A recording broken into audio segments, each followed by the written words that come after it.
daffodil in the sweet simplicity.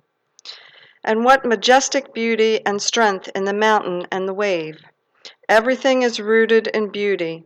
Surely we should identify ourselves with this terrific beauty that pours its warmth and color over everything and seems to be at the very root of our being.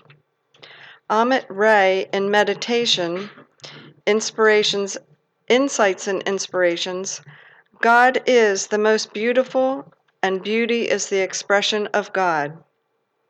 If you can't appreciate beauty in the world, how can you understand God? Charles Fillmore, Talks on Truth, page 100. God's beautiful universe is all about us, only awaiting our acknowledgement of its presence. Please look at the front of your program or on the screen, and let's put our whole heart into our September affirmation. I am doing life in a new way through prayer. With prayer, I turn hurt into wisdom. I bless to relieve distress. I let Spirit's beauty transform me, and I feel an inner yes, my prayer is answered. Yes.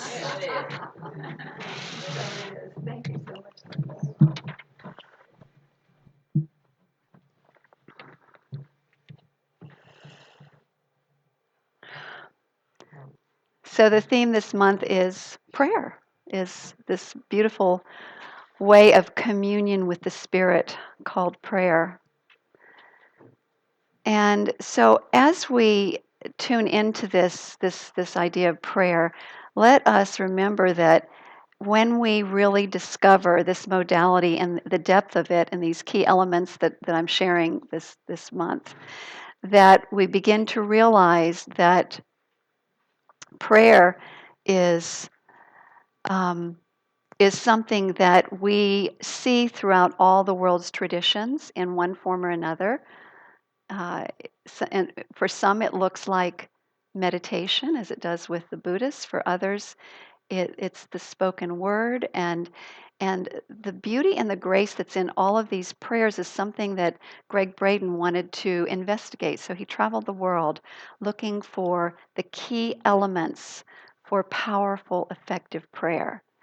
And so that's what this month is about. So we're going to be wrapping it up today.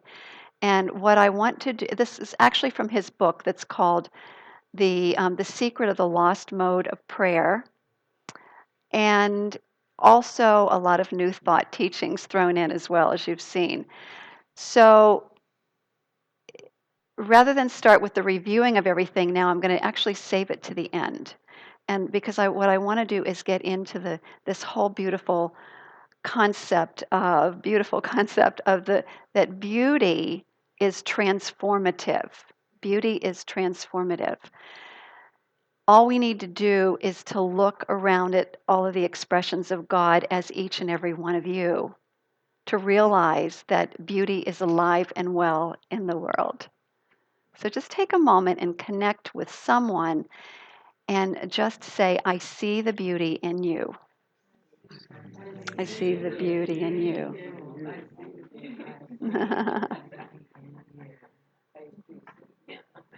Lovely.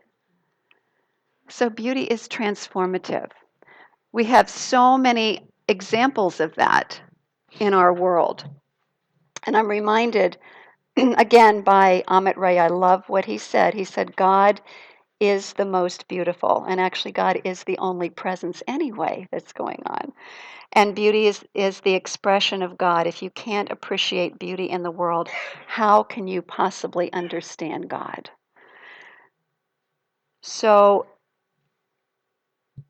every person's experience of beauty is their experience. I'm very clear on that. And actually, our opinions on what is beauty and what isn't often varies. But when we encounter true beauty, we all can recognize it. We all have that capacity to perceive it. And so I'm going to be talking about, to begin with, beauty on two different levels. So level one, I think, is kind of typified by this little story that you may have heard before. This is level 1 beauty, and then I'm going to go into level 2. So this is a story of an Amish man and his son who were visiting a large mall for the first time.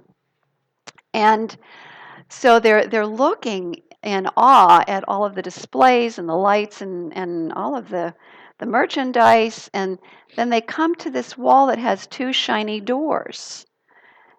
And since they'd never seen an elevator before, they didn't quite know what that was. So they see this older woman walk in, push the button, the doors open, she walks in, and the doors close. And so the son and the father are looking at it for a few moments, and of course the numbers go up 1, 2, 3, and down 1, 2, 3, and the doors open and out walks a young woman, a beautiful young woman. And the father turns to the son and says, "Adam, go home and get your mother." So that is an example of surface beauty, right? I mean, we have in this culture, we have an obsession with surface beauty. But I want to talk about another level of beauty. That's the effect. That's in the world of effects. And it has its value. I mean, when we see the beautiful mountains, I mean, those are all in the world of effects. But what I want to talk about today is the deeper level of it as well. And we can see beauty, we can perceive beauty, the essence of beauty, which is the light that shines through and as each and every one of us. And so, what I wanted to show you is some examples of beauty, since we were talking about women, right?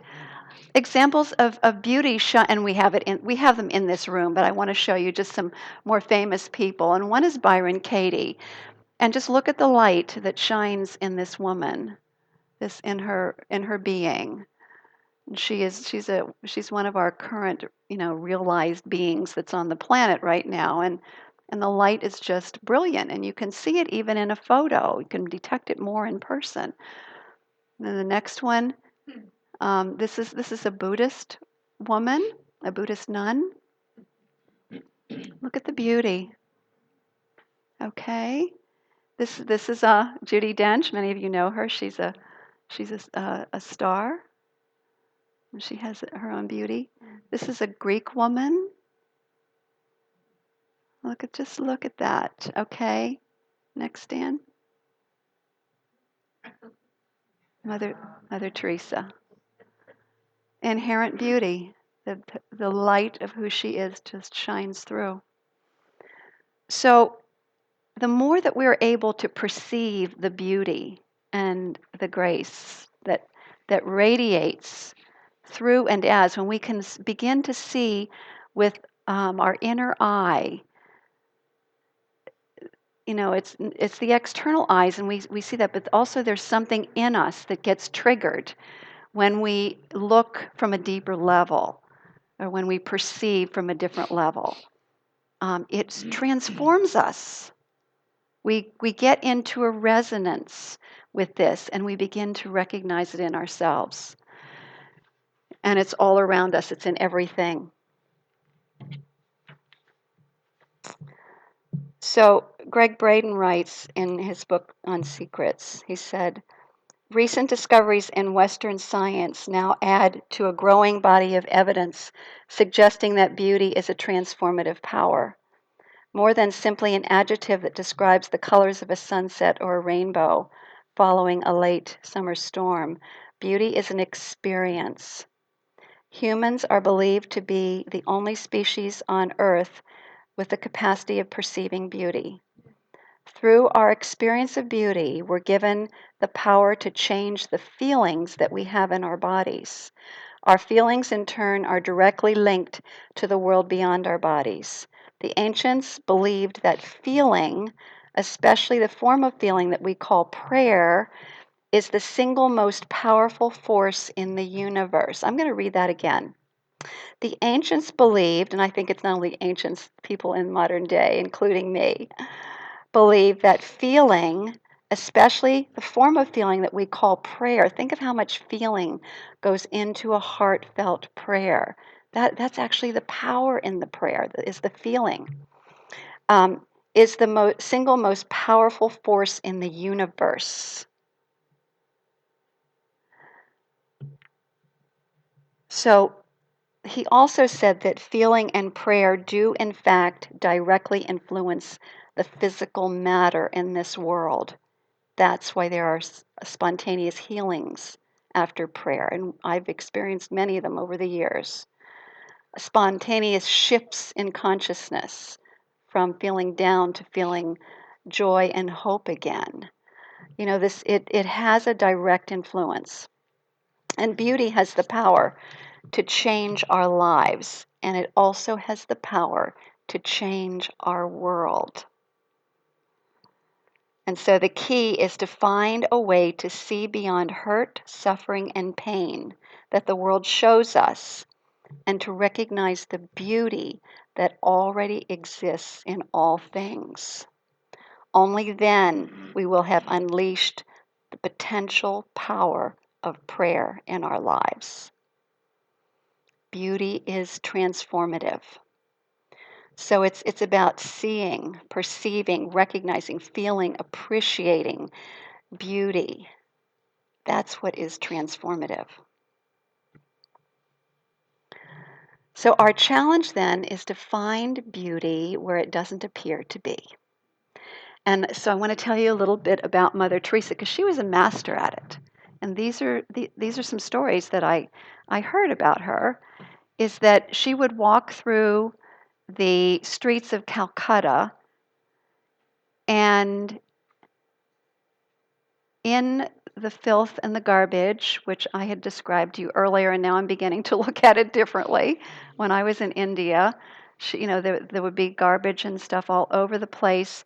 She would look for signs of beauty, and one example was she saw a flower growing in some cow dung, and remarked on that there was beauty. She could see the beauty. She would look for signs of beauty everywhere. And even with the people that she would come across as she would go through the streets, she would find people who were outcast by the rest of population, the lepers, people with contagious disease. She would hold them in her arms, comfort them. And she talked about seeing her beloved Jesus, seeing the Christ presence in each one of them, seeing the inner beauty behind the mask of the physical body. How powerful is that? How powerful is that? We have living examples of people like this, like Mother Teresa, who is now Saint Teresa. I guess they still call her Mother Teresa, but she's now a saint. That demonstrate for us a way that we can show up. We have this capacity, every one of us. Every one of us has this capacity.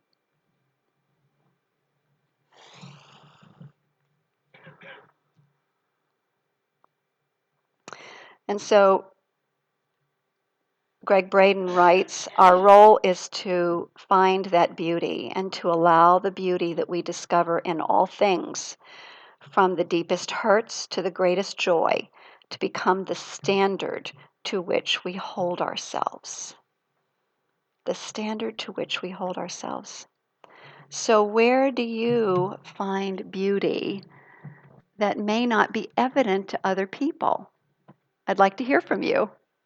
Where do you find beauty that sometimes may not be evident to others, or maybe the world doesn't see it that way?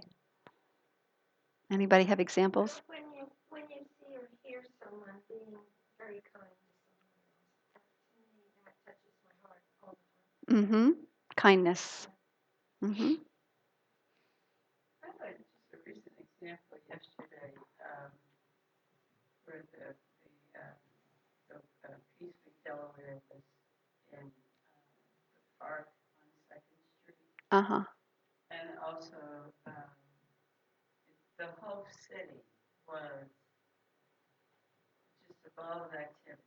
Mm-hmm. There were people out everywhere. We had square days. We were in that park. We were at all the different churches. It was such a beautiful day, and I saw that as just peace and beauty in action. Everybody was happy.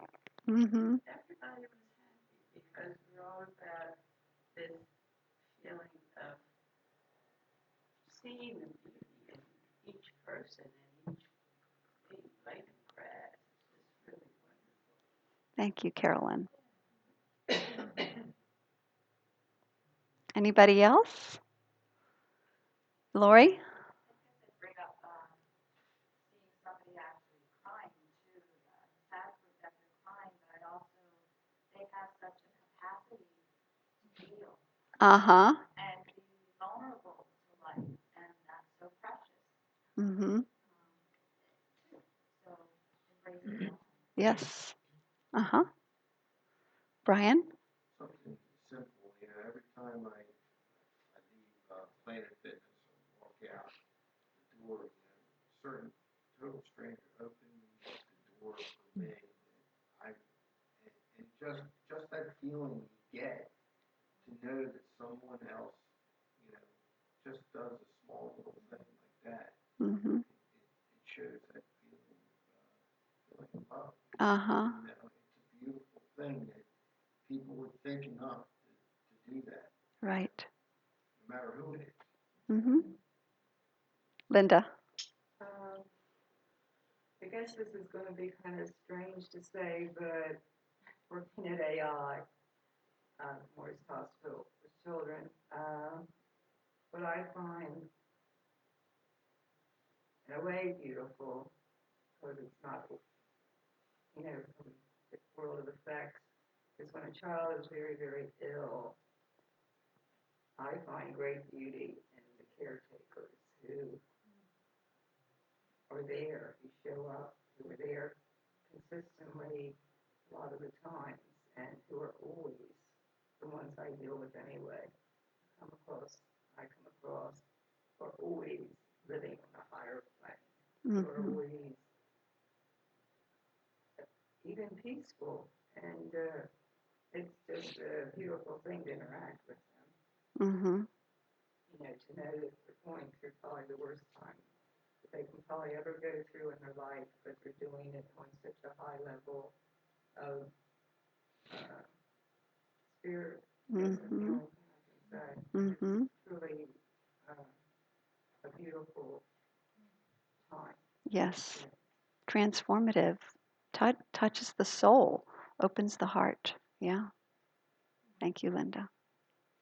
I wanted to add to that, Yes. as a caregiver, that being around people who need caregiving and seeing how some people who were there to serve, some people do have a hard time accepting help, and others are able to be gracious enough to accept the help, although they don't want the help, they're gracious enough to be open to it, and there's a beauty in that, the giving and receiving of that, Mm-hmm. because it is difficult for people who are older and haven't had that Mm-hmm. and want to do it themselves and they're not capable of that, Mm-hmm. but they can still be open enough to be, accept it and be gracious about it. And I appreciate that. Thank you, Donna. And I appreciate just the vision of children, our grandkids, playing under some old rhododendrons and stuff, but in their eyes, it's a castle. And they're doing these things, and they're looking out, and to me, it's the rhododendrons that need to be trimmed. To them, it's a castle. Yes. Yes. Beautiful. And that brings to mind to me, I've been reading Matthew Fox's book on Meister Eckhart, who is also, the New Thought people draw a lot from his teachings as well. He's someone who goes all the way back. He was born in 1260, long time ago, but a very illumined man who was quite a popular minister of his time. And I guess he was a priest. He was a priest or miss. Anyway, he was, and then he was later on charged by the authorities of the the church authorities that he was not teaching the way he was supposed to. But he very much talked about awe is the first step to wisdom. That being in a state of awe, beauty does that for us. It does it for me. Puts me in a state of wow, awe, wonder, amazement. And when we live in that place, think of what happens to I think about what happens to my heart. When I am, wow, in amazement, my heart opens. My heart opens. And of course, when our hearts open, that's our seat of wisdom. We access wisdom. So cultivating that state of awe and wonder is so powerful. It's transformative. It's transformative. So, Amit Ray also says, looking at beauty in the world is the first step of purifying the mind. I'd say purifying the heart as well. I would add that. And of course, in an atmosphere of purity, think of how much more powerful prayer is. And when you think of the prayer that we offer, our spiritual mind treatment, it is set up to move us into a state of awe and wonder. When we start off with God is, and we contemplate with our words the presence of God, the beauty of God, the magnificence of God. Oh my gosh, the source of this infinite universe, and now we're hearing multiverse, many universes, and each galaxy has a billion stars, and each universe has billions of galaxies. And when you start wrapping your mind around that as much as you can, wow, it's I can feel myself. I'm sure if you could see my my aura, it would be going like that as I contemplate the presence of God. And then I am of that. We are of that amazing presence, made in its likeness and image. That's how we start our prayers. And so we're actually living these secrets that he's talking about. So let's do a little review of the various secrets. So secret number 1, anybody remember what it is? Feeling. Feeling is the prayer. So feeling that what we are praying about is already happening. That's a feeling of gratitude. That's a feeling of awe. That's a feeling of wonder. That's a feeling of joy. So secrets 2, 3, and 4 all help to generate that feeling state of already happened, that joy, that gratitude, that awe, that wonder. So secret number 2 is that hurt can be transformed into wisdom.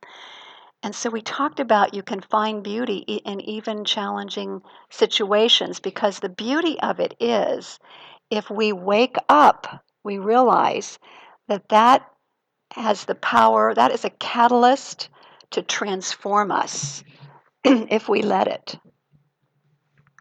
I could use some water.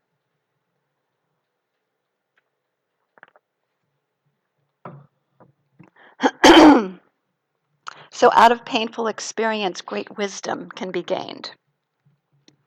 And secret number 3, which is what we did last week. Do you remember what it was? What did we do for the candidates? Blessing. Bless them, right. So blessing is the release. So how many people have applied the power of blessing this last week? I have. Beautiful. Okay. So what blessing does is it takes our mind off of wanting to complain and condemn and judge, and it moves us into a higher frequency when we start blessing someone that maybe ordinarily would annoy us or irritate us. And so it releases us from upset. It releases us from the upset that's created by thinking about what we don't like. And it moves us to what Rumi calls the field beyond wrongdoing and right doing. That field of spirit that we are. It puts us back into our essential nature. and that field of pure potentiality and possibility. The space between is what Gregg Braden calls it. So it puts us right back into that state of awe, wonder, grace, beauty, all of that. And then beauty is the transformer contemplating the beauty behind everything, as well as presented as it. Powerful, what we talked about today. And then the fifth secret is called create your own prayers. So this is about heartfelt prayer that is meaningful for you, that is able to generate that feeling for you.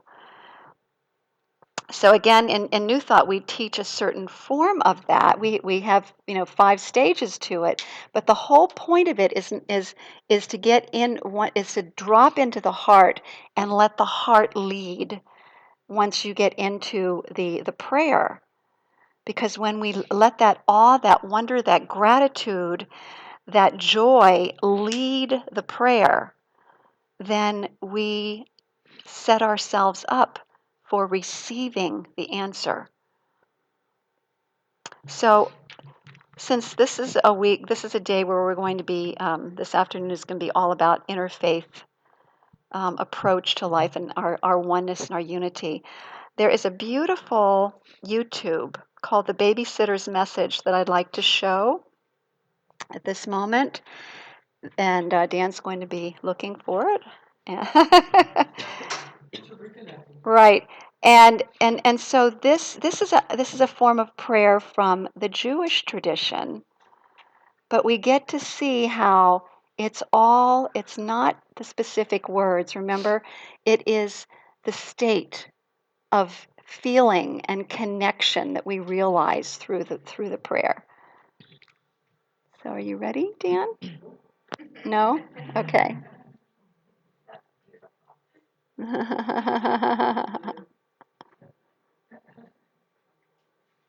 Let's take a few moments and just breathe.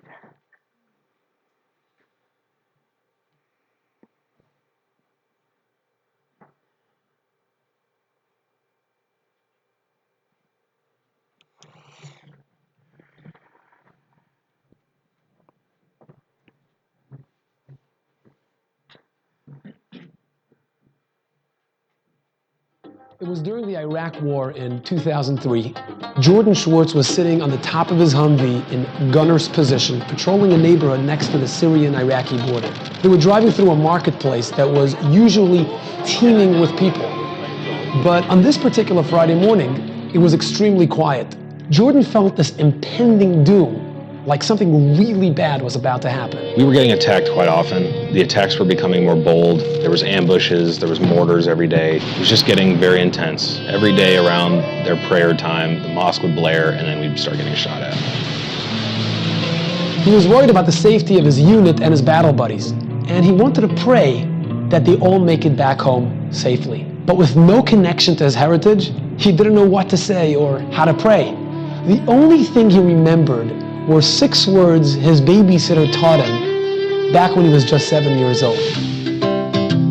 I was born in Dallas, grew up in a secular home. We moved to Santa Fe, New Mexico when I was 7. Our family was close with the Jesmers, Rivka and her mom, and JJ, or Yaakov, was my best friend, and Rivka would babysit for us. I ended up putting them to bed, and I thought maybe I could teach them the Shema, and that would help them calm down and go to sleep nicely and be an easy transition for them from the fun day that we had into feeling calm and protected before they went to bed. And I remember asking her why, what am I saying this for? And she told me that it was a prayer of protection. It is our declaration of our belief in God being almighty and powerful, and that He is really the only force that has any power in this world. Fast forward, my time in Iraq, as we're rolling through the city, I start to feel like something was wrong. Something was about to happen. And I remember what Rivka told me. I said, Shema Yisrael, Hashem Elokeinu, Hashem Echad. And as I'm leaning in to warn my guys about it, boom! A huge bomb blows up right in front of the Humvee, put some shrapnel on my arm, ruptured my eardrum, gave me a concussion.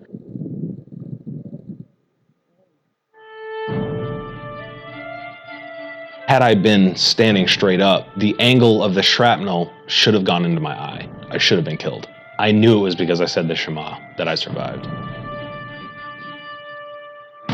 A short while later, Jordan was back at the base, and he was working on one of the tanks in the motor pool. All of a sudden, this tall chaplain shows up, and he says, "Hey, are you Schwartz?" And he hands me this yarmulke and the sitter that was Army issued, and he said, "Hey, I found this in the chaplain's box. I thought you might want it."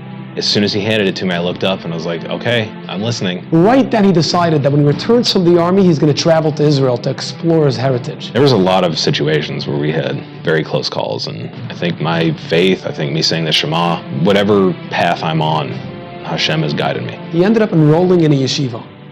And as he walked into the yeshiva's building, he notices a man who looked familiar. I'm walking into the base measures, and he's walking out, and we bumped into each other. And instantly we recognized each other. I was like, "JJ!" He was like, "Jordan!" It was Yaakov Jesmer, the babysitter's brother.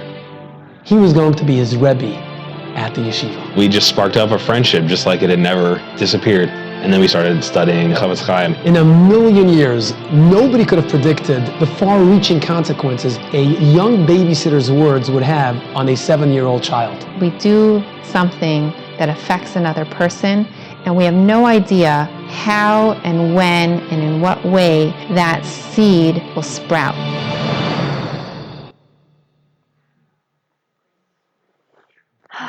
Yeah. So let's take a moment and turn within in prayer. Just feeling the preciousness of this moment as we turn within and move our awareness to the source, the presence of God behind this amazing thing that we call life. And all of the diverse expressions of this one, the diverse religions, the diverse peoples, the different ages, the diversity of plants and animals, the diversity of heavenly bodies in our universe. And knowing that this diversity is a thing of beauty. This is the beauty of God expressed. For if there were uniformity, it would be hard to distinguish this wonderful quality of beauty. So I know that beauty is in it all. It's in it all because it is all God. And I know that as each one of us are individualized expressions of the one, that we are radiant beauty, divine beauty, each one of us invested with the power of the Word, made in the likeness and image of God. And so I'm knowing that each of us now has the opportunity to use the power of our Word more mindfully, more specifically and directly in support of being all that we can be, being all of that beautiful divine essence that we are meant to be, that we are a beneficial presence, each one of us, through the power of our word, through our intention to see beauty everywhere, through our willingness to allow hurt to guide us into greater wisdom, by realizing that it's all about the feeling, the way that we feel as we speak this prayer. Knowing that for each one of us, the entire power, presence, and life of God is awaiting to be recognized and released and expressed into this world. And I am in awe and wonder of it all, knowing that in this room, in this very room, is amazing potential and power to shift this world, to build a culture of peace, to truly download heaven on earth. So my heart is just so abundantly grateful for the opportunity to speak this word, to see the truth, to know the truth, to feel the truth of who we are, whose we are, and what we are up to here. And I release this word with great joy into the universal law of mind. And I know in my heart of hearts, as we say together, and so it is, and so we let it be.